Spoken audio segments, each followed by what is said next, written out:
We are in Kenner, Louisiana, and it's mostly known as a suburb of New Orleans or where the airport is, but this place is teeming with history and culture that's evolved to lovingly call this place Kenner, bruh. You're about to hear that history, but consider subscribing to the Patreon channel at patreon.com/LouisianaDread. Every little bit helps us to preserve Louisiana culture. Kenner is actually the 6th largest city in the state, but 300 years ago, it looked much different.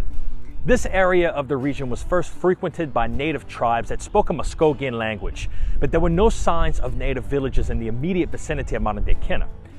The Chitimacha tribe, as well as other tribes from across Lake Pontchartrain, would gather in the area and set up temporary camps to trade with other settlements and hunt for wild game.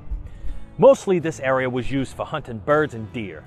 More than likely, it would have been a group of Chitimacha or Choctaws that would be the ones to encounter René Robert de La Salle once Europeans arrived in the area. La Salle would claim ownership of this land from the natives in honor of the King of France, Louis XIV, then construct a cypress cross to commemorate the meeting and the declaration. This all happened in the late 1600s. Now keep in mind that in the back part of Kenner, north of Airline Highway, was all wild swampland. The front part of Kenner, near the river, which we are now, was much more elevated and it was more suitable for growing crops. So that's where the Choctaw and the Chitimacha would set up their temporary camps. But that back swamp area was ideal for hunting. One of the ways these tribes would hunt was by taking revocation and burning it to smoke out some of the wild game. Some of the early maps in New Orleans list this area upriver from the new city around where Kenner is today was marked as Can Brûlé, meaning burnt cane in French. The area was also sparsely populated until Nouvelle Orleans was developed and expanded. Tracts of land all along the Mississippi River was starting to get taken by the wealthy magnates of the time. A man named William Kenner moved to New Orleans from Virginia in 1799 at 23 years old. He was a wealthy sugar broker and businessman who married a woman named Mary Minor. Now, she was also a minor at 14 years old, and they had 7 children together and owned several plantations with names like Ashland, Oakland, Pasture, and Belgrove, which was at the intersection of Williams and Jefferson Highway, but not to be confused with the much larger Belgrove plantation near White Castle. These plantations combined all comprised the modern-day area of Kenner. These plantations were worked by African slaves that planted sugar cane for a massive profit for the owner. William Kenner dies in 1823 and all of his assets went to his children, who then collectively owned all of modern-day Kenner. A railroad company bought a small portion of the land to place tracks on, and a small town was established along the route called Kennerville. Kenner's official birthday is March 2nd, 1855, because that's the day a surveyor named W.T. Thompson laid out a map of this location, which became the first town on the New Orleans-Jackson Railroad line.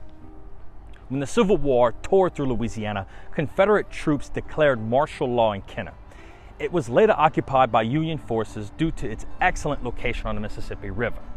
There was also a place called Coleman Iron Foundry that made cannons and cannonballs, which was seized by the Union, and all materials were dumped into the river, closing the foundry forever. After the Civil War, something called truck farming would take over Kenner. A truck farm is a small agricultural business that's devoted to growing vegetables, dairy, fruit, you get the idea. Contrary to popular belief, the name truck isn't what we are thinking of today, because those wouldn't be invented for several more decades. The truck in truck farming derives from the French word for an exchange or barter, which is troquer. Often, these truck farmers would barter their goods in the town markets around South Louisiana. Emancipation would force plantation owners to find alternative sources of labor after the Civil War. If they couldn't, these owners would subdivide their massive land holdings and lease the land to immigrants and formerly enslaved families. Now, for example, in 1870, Chinese laborers arrived at Merrill Plantation in Marrero in order to build a new workforce in railroad and agriculture. Many of these truck farmers found their contracts to be exploitative and forbade them from growing their own vegetables. Something called the Cabbage Revolt began when many of these immigrants abandoned the plantations completely and went off to start their own independent truck farming, while others just simply stayed. Now we've reached the part where the absolute drama of city and parish politics comes to paramount. On March 27, 1867, Kenner was granted his first charter of incorporation. All is good. The officials are elected and serve one-year terms, and the boundaries stretch from Butler Street to Fillmore Street and from the river to about 5 blocks north. It didn't take long, though, for the residents to realize that these features were inadequate and really unpopular. In April of 1873, the state granted Kenner a new charter with expanded boundaries to roughly today's boundaries and expanded the term limits of elected officials. In this charter, however, existed 2 sections that would pose quite an issue. The city of Kenner was now given the exclusive ability to levy and collect taxes from the community. Now, this means that Jefferson Parish had no legal means to collect revenues within city limits. The state didn't help either, especially after the new state constitution. Article 46 of the new document stopped the legislature from creating corporations or from amending any existing charter except for New Orleans. Jefferson Parish officials went to the legislature twice to repeal the charter completely, and twice they failed. The citizens of Kenner were very happy to not have to pay parish taxes, and everyone lived happily ever after. Until Jefferson Parish cut off all of its support for the city of Kenner. The roads, schools, and levees quickly fell apart, and eventually all of the schools in the city were shut down. Obviously, the discontent would grow, and by September of 1888, the pressure from the citizens forced the 2 parties to make payment agreements. Things happen quickly when the people rise up and take actions, it seems. It's crazy, weird, odd. Anyway, one very interesting event happened on May 10th, 1870. The first World Heavyweight Championship boxing match in the United States was set to take place in New Orleans. However, city officials weren't willing to host due to the illegal nature of bare-knuckle boxing at the time. That didn't seem to deter Kenner officials, though, and the fight was set to take place at the Oakland plantation. A special train carrying over 1,000 passengers came from New Orleans to Kenner to witness the historic fight between then-champion Jim Mace and challenger Tom Allen.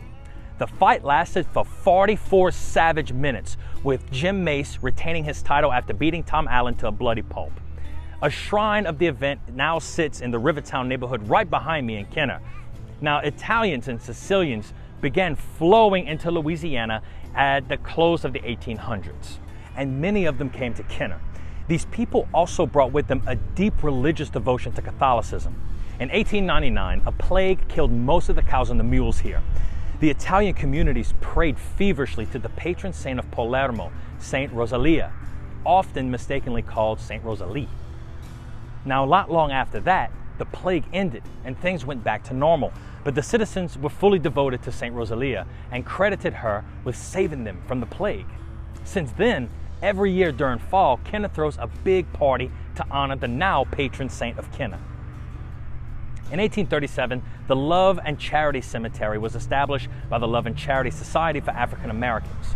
Later, in 1860, a group of men formed the Good Shepherd Family Burial Society of Kenner.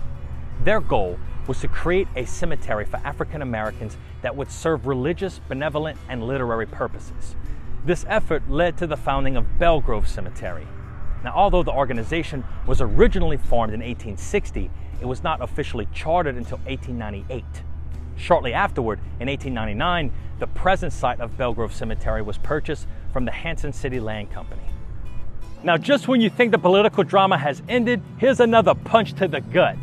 Political difficulties with Jefferson Parish continued into the 1900s, with problems frequently coming up due to the awkward nature of the city and parish governments. At some point, it seems that a group of Kenner officials thought the community would be better off with the town's charter revoked.